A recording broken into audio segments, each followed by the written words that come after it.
আচ্ছা আপু, রাসূল সাল্লাল্লাহু আলাইহি ওয়াসাল্লাম কিসের তৈরি বলতে পারবেন? রাসূল সাল্লাল্লাহু আলাইহি ওয়াসাল্লাম অবশ্যই নূরের তৈরি। আল্লাহ কুরআনে বলেছেন সূরা মায়েদা 14 নম্বর আয়াতে, তাতে জাআকুম মিনাল্লাহি নূর ওয়া কিতাবুম মুবিন। এটার মানে হচ্ছে আমি তোমাদের মাঝে দুইটা জিনিস পাঠিয়েছি, একটি হচ্ছে নূর আর একটি হচ্ছে কিতাব। নূর মানে নবী, কিতাব মানে কুরআন।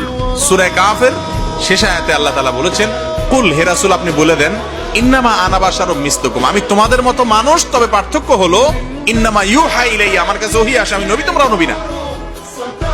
তাহলে এখান থেকে বোঝা নবীজি মানুষ, আর মানুষকে আল্লাহ তাআলা মাটি দিয়ে তৈরি করেছেন, সেই হিসেবে বোঝা তিনি মাটির তৈরি। ভাই এটা নিয়ে গন্ডগোল ফাসাদ অনেক আছে। আমার যে ভাইরা নবী সাল্লাল্লাহু আলাইহি সাল্লামকে নূরের তৈরি বলতে চান, তারা কিন্তু নবীজিকে ভালোবেসে তার সম্মান দিতে গিয়েই এটা বলেন, তাই না?